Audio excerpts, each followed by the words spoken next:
No, look, there's I always say I respect Terence Crawford. He's a very talented fighter, but he just win uh, one big fight. If you see his record, he just beat one good fighter like Errol Spence is. Yes. But other than that, I don't think he's beating other great fighter like Spence. He did a really good job with the Spence. He did like almost look very easy. But I'm gonna go with Canelo because he didn't hold Turkey's hand. It's two things that you can do with somebody bigger and stronger. You know, you can either try to push them back, you know, because 9 times out of 10, a strong fighter not used to going back. Canelo Alvarez reacts to Terence Crawford's knockouts by showing respect for his skills. He admits Crawford did a very good job against Errol Spence, making the win look surprisingly easy. However, Canelo also points out that Spence is the only major name Crawford has truly beaten, questioning the rest of his record. Looking ahead, Canelo says everyone will see what happens when they meet in the ring, leaving fans eager for answers. Are you tired of people asking you about Terence yet? No, look, I always say I respect Terence Crawford. He's a very talented fighter, but he just win one big fight. If you see his record, he just beat one good fighter like Errol Spence is. Yes. But other than that, I don't think he's beating other great fighter like Spence. He did a really good job with the Spence. He did like almost look very easy. But I knew Terence Crawford is a great fighter. But you never know in boxing. We'll see. Canelo hints that he already understands Crawford's techniques and style, showing confidence in his preparation. He adds with a smile that Turki Alalshik will be very upset on fight night since he will be standing in Crawford's corner, making the showdown even more intense and personal. Now you're going to be able to do about it come fight night. I know Turkey is in your corner, I promise you. But look, it's going to be very difficult. He's going to be so mad that day. Believe me. I see you. I see you. You see I'm different. I see you too. Canelo's decision to bring in Jaron Ennis for sparring is being seen as a very smart move. Johnny Ortiz explains that Ennis is the closest match to Terence Crawford's body type and fighting style, making him the perfect training partner. This allows Canelo to study Crawford's rhythm, movement, and physical advantages in real time while sharpening his own timing and defense. At the same time, Ennis gains priceless experience by working with a veteran like Canelo, which adds to his own development. Ortiz sees this as a rare situation where both boxers improve, making the setup highly strategic. It makes sense, and it's definitely a good experience for both. Eddie Reynoso and Canelo, shout out to them because now it shows that they serious with a real game plan, and Boots is, to me, everybody's a perfect opponent, I wouldn't say opponent, perfect sparring partner to have to replicate Crawford because they both switch hitters and stuff like that, and they got dog in them and reflexes for sure. So it shows Canelo serious, and on Boots end, to be able to spar a Hall of Famer, top tier guy is giving him great experience, and you could tell he really wants it. It's a sport where Boots is getting an opportunity to spar a Hall of Famer. Who cares? And in reality, what the fuck loyalty does Boots owe to Crawford when it comes to the sport of boxing? I mean, Crawford didn't do shit even back while Boots was trying to get his opportunity when it was Spence and Crawford. Every time Boots' name got mentioned, you heard the Bud Clowns be like, oh yeah, he don't deserve it. Oh, who did he fight? Oh, who this and that, man. I ain't trying to hear that shit. It's like different shit that you need to be woke up outside of boxing. Boxing is a sport. There's shit that we need to really come together. I didn't see y'all come together like 5 years. The Bud Clowns, because it's real fans, the Bud Clowns is bashing PBC. Everything Boots, when you bring up Boots' name, putting him down, I didn't hear like, oh yeah, instead of fighting Canelo or fighting this person, he should fight Boots. Jose Benavidez highlights how valuable Canelo Alvarez's decision is in choosing Jaron Boots Ennis as a sparring partner. According to him, Ennis mirrors Crawford in several important ways, including physique, movement, and style. By having someone with similar attributes in training camp, Canelo can mentally prepare for the type of fighter he will face on fight night. Benavidez also argues that Crawford's smaller size compared to Canelo will play a role when they meet in the ring. For him, training with a physically strong and stylistically comparable partner not only boosts Canelo's confidence, but also makes him believe he already has the advantage before the opening bell rings. To give Canelo maybe a little bit more confidence that he is sparring somebody really good, and is a really good fighter, I think that would be a good motivation, for Canelo Alvarez. I just think that Crawford is too small for Canelo. I think Canelo's too big for Crawford, but in my opinion, I think if Crawford could maybe just tap, get out, tap, hook, get out, maybe once in a while throw a straight punch and just win by points and use his legs, I think I see him winning by decision. But if he tries to exchange with Canelo Alvarez, I think he's going to make a mistake and he's going to get hit with one shot and maybe he can get hurt. And that would change the whole fight, But I think he's faster. Crawford is faster and a straight punch, get out, Don't stay there to throw or try to trade with Canelo Alvarez. Okay, fair to say. Fair to say. Now, do you feel like when it comes down to the demeanor of making that decision of bringing it in, does it show that he's taking this camp perhaps a little bit more serious than others? I mean, what do you think about just the move per se? It's very difficult to say. He's never brought anybody really good to his camp until this time.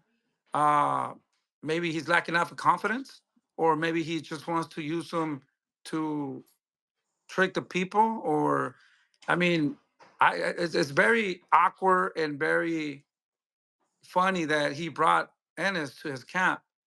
So, but at the end of the day, they know what they're doing, and we got to respect that. And I think the global demand for boxing has shifted into a new era, where streaming services now set records for live events. The Netflix showdown between Jake Paul and Mike Tyson drew an astonishing 65 million viewers, making it the biggest fight in terms of audience numbers. That event proved the appetite for combat sports is far greater than traditional expectations. Now, the upcoming clash between Canelo Alvarez and Terence Crawford carries the weight of potentially surpassing that figure. This isn't just about two fighters meeting in the ring. It is about history being made on a global scale. Fans across different continents are waiting to see if this fight can generate even more excitement and engagement than the Jake versus Mike spectacle. Like Jake Paul, Mike Tyson, which was obviously on Netflix as well, the biggest concurrent view was, I think, 65 million.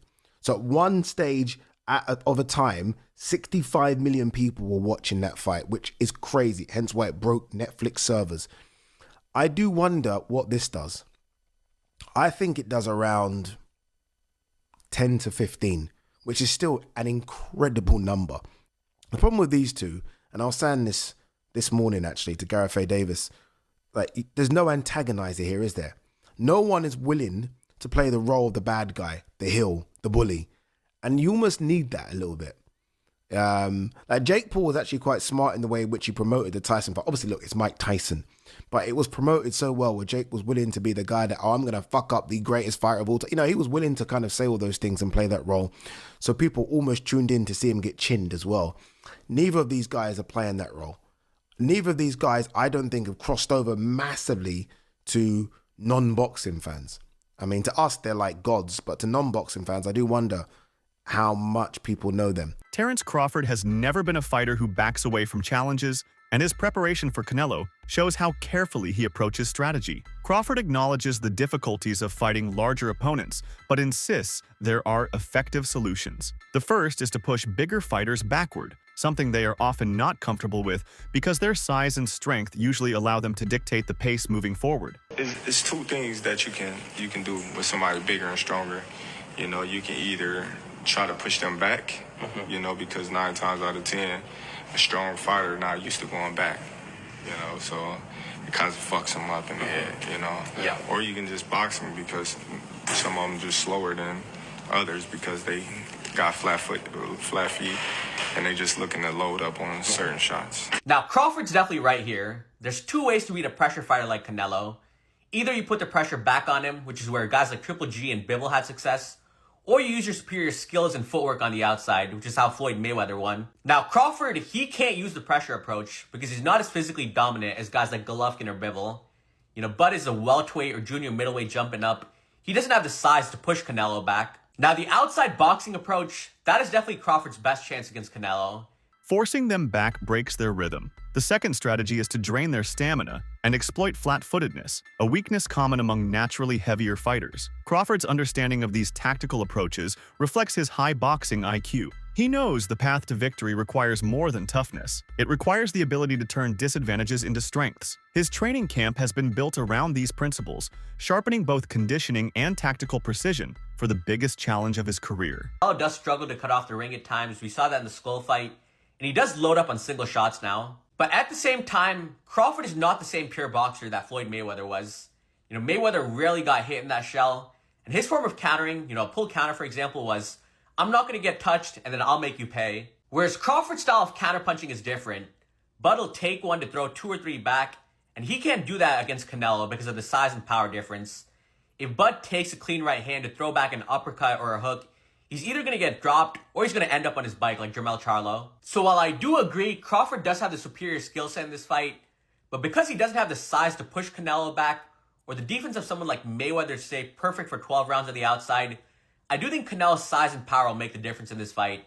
And that's why I like Canelo to win. While much of the buildup has focused on rivalry, Terence Crawford has shown admiration for Canelo Alvarez's place in boxing history. He openly respects Canelo. As one of the last representatives of a golden era, Canelo fought and shared the stage with those legends, something Crawford recognizes as rare. For him, taking on Canelo is not just about belts or records. It is about testing himself against someone who has carried the torch of boxing greatness. By framing the fight in this way, Crawford adds depth to the storyline. Well, listen, I called Canelo out because, like I said, he the last great fighter amongst the era that surpassed us. You know, the Floyd, the Pacquiao, the De La Hoya. We both came up in that era, and he was right there with those fighters, and he got the chance to fight the Miguel Cottos, the Floyd Mayweathers, and, you know, the Kovalevs and Triple Gs, and I wasn't able to get those mega fights, you know, so this is my mega fight, this is my moment, and that's the reason why I want to fight an all-time great like Canelo. Sean Porter offers a different perspective by suggesting that Canelo will not bring anything Crawford hasn't seen before. From Porter's view, Crawford has faced diverse styles throughout his career, including speedsters, punchers, counterpunchers, and bigger opponents. This adaptability is what makes him special. Porter's comment reflects his belief that Crawford's skill set is versatile enough to handle whatever Canelo brings, even if the Mexican star is bigger and more powerful. For fans, this opinion adds balance to the debate. Getting in the ring with Canelo Alvarez, Terence is not going to see anything that he hasn't seen before. No, he hasn't seen this beast on fight night, but he's seen versions of this beast for a very, very, very long time. People have said that he's a blown-up 147-pound fighter. If you remember, he said it was hard for him to make 147 when he fought Errol Spence Jr. I was like, yo, how is that possible? I didn't realize, like, he was really doing everything that's needed to gain the weight properly. Most fighters don't know how to gain weight and fit into a weight class properly. He's done that. Antonio Tarver frames the fight in terms of danger, emphasizing that Canelo only needs one clean punch to change everything. His point is that Crawford might be the more active or technically gifted fighter, but Alvarez's power is the ultimate equalizer. Tarver has been around the sport long enough to know that one mistake against a puncher like Canelo could end the fight instantly. This warning serves as a reminder that no matter how skilled Crawford is, he must remain flawless in execution for every second of every round. And Canelo only need one punch. You know what I mean? That really, basically, that's what it boils down to. I think Canelo only need one shot to change the game or change the fight. Crawford gonna have to stay consistent and win out. He's gonna have to get ahead and stay ahead. You know what I mean? And then also looming is the controversy. Can Crawford win a close decision? I could never win a close decision. I never won a close decision. That's what's looming. I think if Crawford is going to guarantee victory, he got to stop him. A man who ain't been stopped.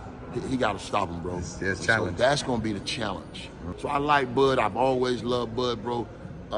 But he in for a hell of a fight. If Saul show up, boy, Saul show up, it's going to be problems. You heard me?